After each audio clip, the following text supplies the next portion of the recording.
नमस्कार, मैं हूं आपका दोस्त आरजे प्रदीप और हमारे चैनल पर अगर आप नए हैं तो सब्सक्राइब जरूर कीजिएगा। चलिए आज हम जानते हैं अपना भारतवर्ष के बारे में। भारत दक्षिण एशिया में स्थित भारतीय उपमहाद्वीप का सबसे बड़ा देश है। भारत भौगोलिक दृष्टि से विश्व का 7वां सबसे बड़ा देश है, जबकि जनसंख्या के दृष्टिकोण से चीन के बाद दूसरा सबसे बड़ा देश है। भारत के पश्चिम में पाकिस्तान, उत्तर पूर्व में चीन, नेपाल और भूटान, पूर्व में बांग्लादेश और म्यांमार स्थित है। हिंद महासागर में इसके दक्षिण पश्चिम में मालदीव है। दक्षिण में श्रीलंका और दक्षिण पूर्व में इंडोनेशिया से भारत की सामुद्रिक सीमा लगती है। इसके उत्तर में हिमालय पर्वत तथा दक्षिण में हिंद महासागर अवस्थित है। दक्षिण पूर्व में बंगाल की खाड़ी तथा पश्चिम में अरब सागर मौजूद है।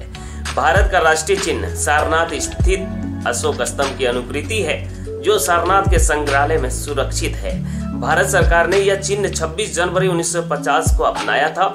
उसमें केवल 3 सिंह दिखाई पड़ते हैं, 14 सिंह जो है दृष्टिगोचर नहीं है। राष्ट्रीय चिन्ह के नीचे देवनागरी लिपि में सत्यमेव जयते अंकित किया जाता है। भारत के राष्ट्रीय झंडे में 3 समानांतर आयताकार पट्टियां हैं। ऊपर की पट्टी केसरिया रंग की है, मध्य की पट्टी सफेद रंग की होती है तथा नीचे की पट्टी गहरा हरे रंग की होती है। झंडे की लंबाई और चौड़ाई का अनुपात अगर बात करें तो 3:2 का है।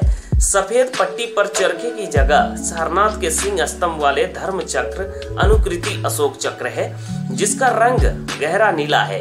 चक्र का व्यास लगभग सफेद पट्टी के चौड़ाई जितना है और उसमें 24 अरे होती है। राष्ट्रभाषा हिंदी। कवि रविंद्रनाथ ठाकुर द्वारा लिखित जन गण मन के प्रथम अंश को भारत के राष्ट्रीय गान के रूप में 24 जनवरी 1950 ईस्वी को अपनाया गया था।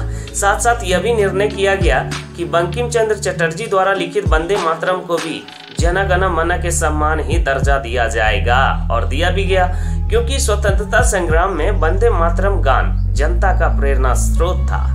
भारत सरकार ने देश भर के लिए राष्ट्रीय पंचांग के रूप में शक संवत को अपनाया है।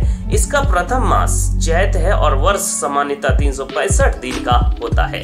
इस पंचांग के दिन अस्थायी रूप से अंग्रेजी पंचांग के मास दिनों के रूप में बैठते हैं। सरकारी कार्यों के लिए अंग्रेजी कैलेंडर के साथ साथ राष्ट्रीय पंचांग का भी प्रयोग किया जाता है। एक नजर डालते हैं राजनीति के ऊपर। भारत विश्व का सबसे बड़ा लोकतंत्र है। बहुदलीय प्रणाली वाले इस संसदीय गणराज्य में 6 मान्यता प्राप्त राष्ट्रीय पार्टियां हैं और 40 से भी ज्यादा क्षेत्रीय पार्टियां हैं। भारतीय जनता पार्टी, जिसकी नीतियों को केंद्रीय दक्षिणपंथी या रूढ़िवादी माना जाता है, बीजेपी नेतृत्व में केंद्र में सरकार है, जिसके प्रधानमंत्री श्री नरेंद्र मोदी जी हैं।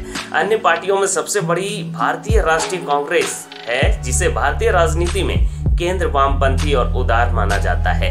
2004 से 2014 तक केंद्र में मनमोहन सिंह की गठबंधन सरकार का सबसे बड़ा हिस्सा कांग्रेस पार्टी का था। 1950 में गणराज्य के घोषित होने से 1980 के दशक के अंत तक कांग्रेस का संसद में निरंतर बहुमत रहा है, पर तब से राजनीतिक पटल पर भाजपा और कांग्रेस को अन्य पार्टियों के साथ सत्ता बांटनी पड़ी है। 1981 के बाद से क्षेत्रीय पार्टी के उदय ने केंद्र में गठबंधन सरकारों के नए दौर की शुरुआत की है। भारत के उत्तर में हिमालय की पर्वतमाला नए और मोरदार पहाड़ों से बनी हुई है। यह पर्वत श्रेणी कश्मीर से अरुणाचल तक लगभग 1500 मील तक फैली हुई है। इसकी चौड़ाई जो है वो 150 से 200 मील तक का है।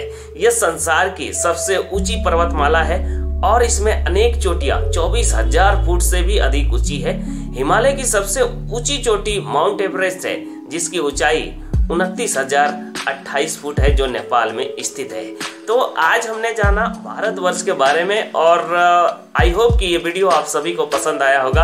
आपको कितना पसंद आया आप हमें कमेंट करके जरूर बताएं, और मिलते हैं अगले वीडियो में। अपने सेहत का ख्याल रखिएगा और हमें जरूर बताइएगा कि आपको आज का ये वीडियो अपने भारतवर्ष के ऊपर में हमने आपको कुछ बताया है कैसा लगा।